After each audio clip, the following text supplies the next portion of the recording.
Përshëndetje, shikues të nderuar, jeni me edicionin kulturor të magazinës Art Kultur në RTK.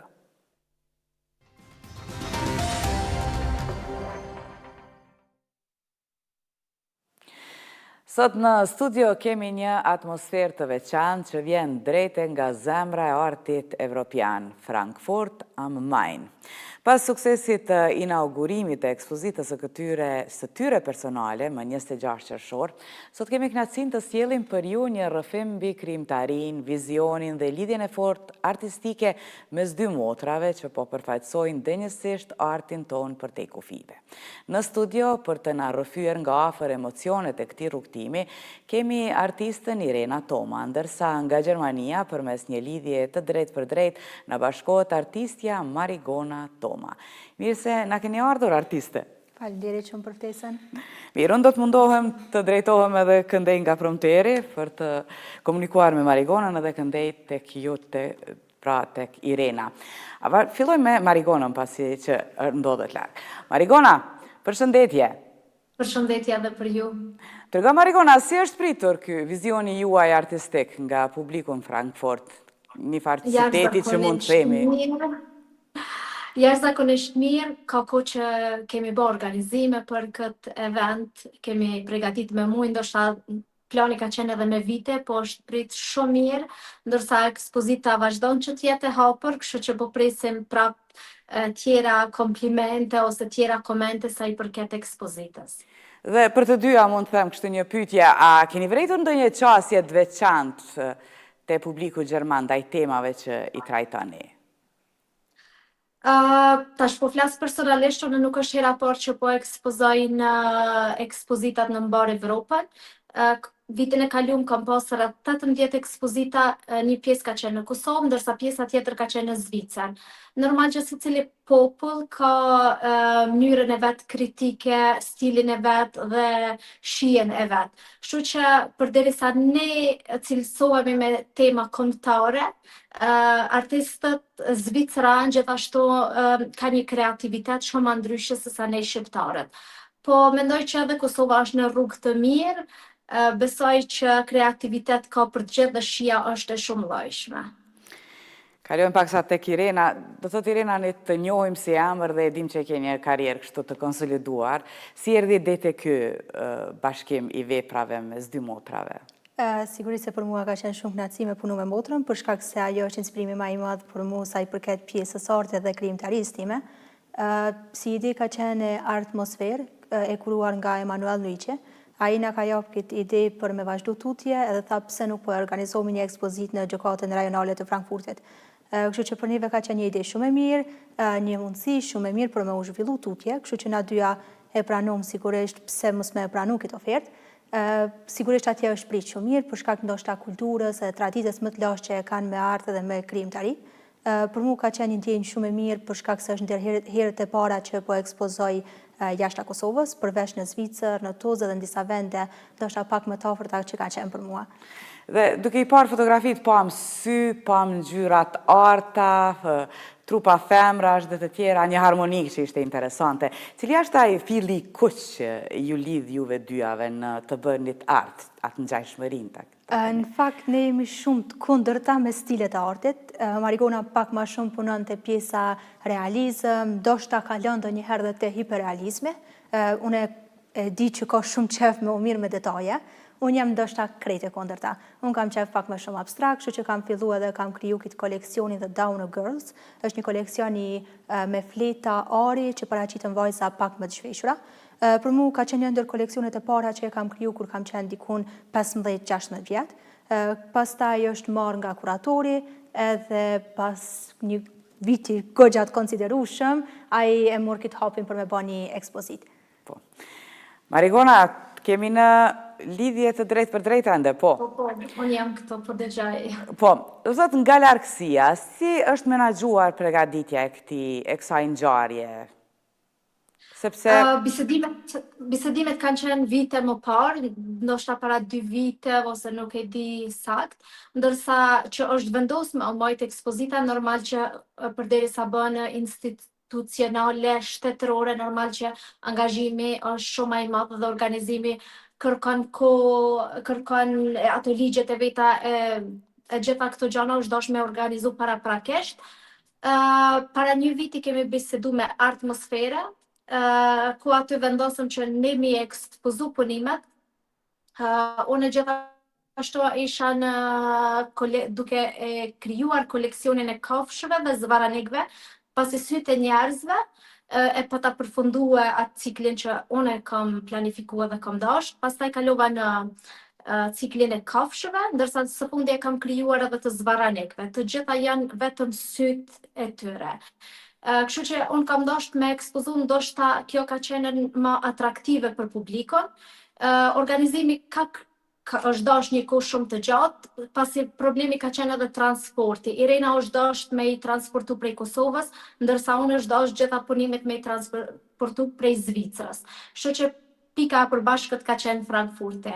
Po kemi kaluar shumë mirë, ka qenë një ditë ekstreme nxehtë, po prapë në mendoj që ja ka vlejt, kështu që ekspozita është e hapur deri në shtator, ka mundësi ende të vizitohet, po ndërkohë kemi edhe një paralajmërim pasi ka ndërtime për atë gjykatës, kështu që ndoshta do të nuk e di si me thonë, do të krijohet edhe me një vend tjetër si një lloj ekspozite e dytë, pasi aty do të bëhen disa punime.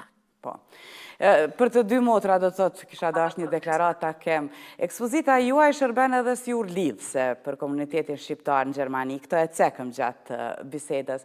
Sa e rëndësishme është për ju kjo pesha e përfaqësimit kulturës shqiptare në arenën ndërkombëtare sot? Për mu personalisht normal që ka pesh, pasi po e përfaqësoj popullin shqiptar me një mënyrë. Gjithashtu, unë nuk e bëj për një çmim të veçantë, për mu me rëndësi është që me u prezantu në mënyrën më të mirë të mundur, dhe gjitha këto komplimentet e njerëzve, intervistat, fjalët e mira të njerëzve të rrjetit, ndoshta kjo edhe më bën motivacioni më i madh që unë me vazhdu përpara. Dhe Irena, për ty si ambasadore, si përfaqësuese e kulturës shqiptare në rajon? Sigurisht se ka qenë një ndjenjë shumë e mirë. Unë për vetë punimeve tjera që i kam pas me vajza, jam mundu me sjell edhe një punim ndoshta pak më kombëtar që cilësoj unë, ka qenë figurane në strese. Unë mendoj se ndër pikturat më të pëlqyera ka qenë edhe ajo. Gjithashtu kemi pas të pranishëm edhe drejtorin e gjykatës rajonale, gjë që e kam pa që ju ka bërë shumë përshtypje arti jonë. Sigurisht se kjo ka pas një peshë shumë të madhe për mua dhe një motivim shumë i mirë për me vazhdu tutje. Po. Do thotë, pyetja radhës, biseduam për syrin, sepse Marigonën e kemi pas edhe më herët, të thotë në musafire për mes videolidhjes dhe kemi folë për syrin dhe të kafshët. Po, më interesën pak sa, pasi që Marigona foli vetëse për veprat e saj, më interesën e përmendet ti këto ngjyra ari, ka ndonjë domethënie më shumë, lartësohet pak sa femra me këto ngjyra? Krejt ideja ka qenë ajo, që me pasë sa është femra delikate, me paraqit në atë mënyrën me gold, me ari, me flori, krejt ideja e prodhimit koleksionit ka qenë në atë mënyrë. Po, lartësimi. Vazhdojmë, të kalojmë do të thotë tek Marigona. Marigona e përmendi edhe Irena që ekspozita është e vendosur në një hapësirë mjaft serioze. Do të thotë tek gjykata e Qarkut ishte, apo. Sa ndikon arkitektura apo ambienti një gjykate në mënyrën se si vizitorët ndërveprojnë me veprat tuaja? Patjetër që ndikon shumë, pasi aty ka, mendoj që janë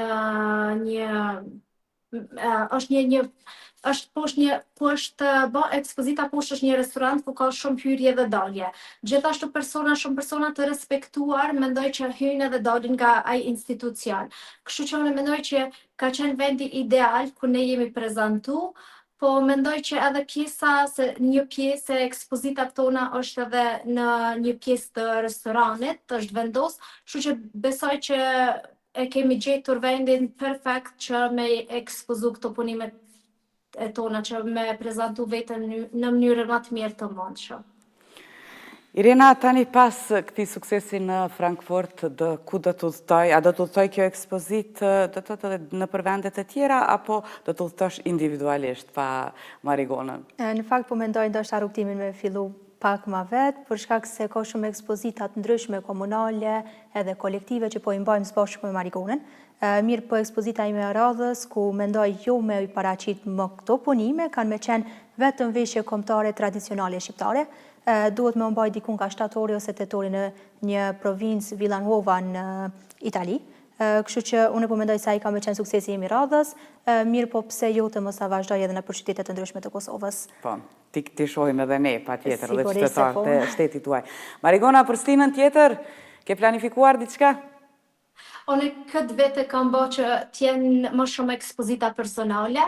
Normal që për mu është pak e kufizum koha, pasi unë kam edhe profesion tjetër, punoj edhe diçka tjetër edhe angazhimet familjare, kështu që jam pak e kufizuar, pas edhe jetoj në Zvicër, kështu që mundësit i kam pak më të kufizuara, po normal që po mendoj këtë ekspozit personale që me vazhdu gjatë muajve të arshëm, po mendoj pas verës normal kam planifiku që mu ekspozu në Zvicër dhe jo për momentin jashtë shtetit, pasi me të vërtet po merr shumë kohë edhe angazhimet familjare ndonjëherë po ma kufizojnë në kohën që e kam. Po është e vërtet, se thuhet pse s'ka shumë piktore, tartit pa morë gra, po për shkak edhe këtyre angazhimeve familjare zakonisht mbesin pak sa më mbrapa. Marigona, ne të falenderojmë që gjete kohë që të lidhemi drejt për drejt nga Frankfurti. E falenderojmë edhe Irenën që na erdhe në studio në këtë vap dhe urojmë suksese në këto ekspozita individuale dhe pse jo këtë bashkë që e keni bërë edhe më tutje. Faleminderit shumë nga jo. Faleminderit.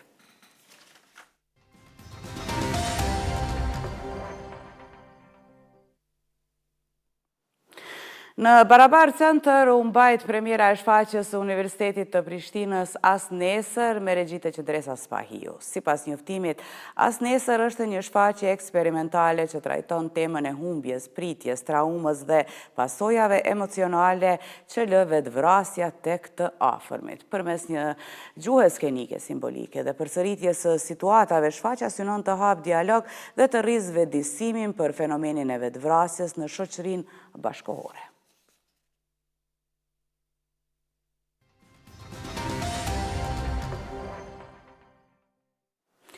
Në Gjilan është mbajtur edicioni 9 i festivalit ndërkombëtar të muzikës Rising Stars, i cili mblodhi rreth 100 konkurrent nga 15 shtete të botës. Sipas njoftimit të organizatorëve, përveç garuesve, festivali mirëpriti edhe mbi 200 mysafirë ndërkombëtar, të cilët morën pjesë në aktivitetet e organizuara përgjatë disa ditëve. Nata finale u karakterizua nga performanca të nivelit të lartë artistik dhe u përmbyll me shpalljen e fituesve kryesor. Çmimet më të rëndësishme të këtij edicioni u ndan pjesëmarrësve nga Rumania, Malta dhe Italia. Organizatorët vlerësuan pjesëmarrjen e gjerë ndërkombëtare, duke theksuar se festivali vazhdon të forcojë lidhjet kulturore mes artistëve të rinj nga vende të ndryshme dhe të promovojë Kosovën si një destinacion për ngjarje artistike me karakter ndërkombëtar. Edicioni i 30 i festivalit u mbështet nga Ministria e Kulturës dhe Turizmit.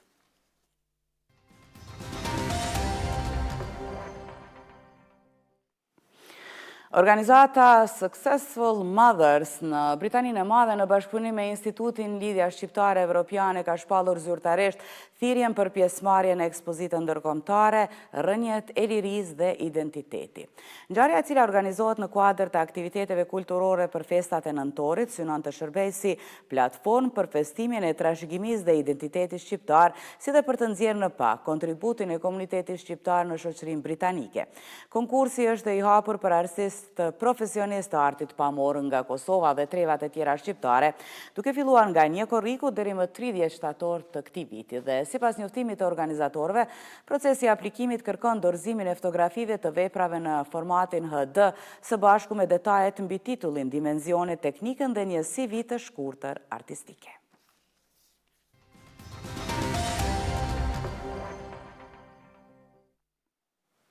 Këshilli i Ministrave i Shqipërisë ka miratuar vendimin për deklarimin e parkut arkeologjik Apollonisi, pasuri kulturore e paluajtshme, duke përcaktuar gjithashtu kufirin, zonifikimin dhe planin për ruajtjen, mbrojtjen dhe administrimin e tij.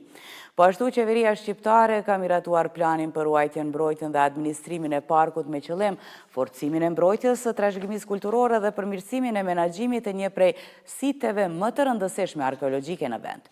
Ky përditësim forcon instrumentet ligjore për mbrojtjen e një prej qendrave pra më të rëndësishme të qytetërimit antik në Shqipëri, duke garantuar se Apolonia të ruhet, të studiohet dhe të zhvillohet si një destinacion i rëndësishëm i trashëgimisë kulturore dhe turizmit.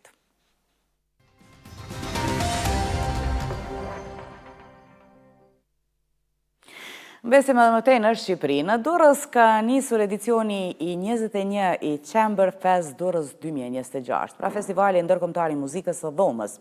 Ky festival sjell në qytetin bregdetar artistë nga Shqipëria, Zvicra, Austria, Gjermania, Italia, Kosova, Maqedonia e Veriut dhe SBA.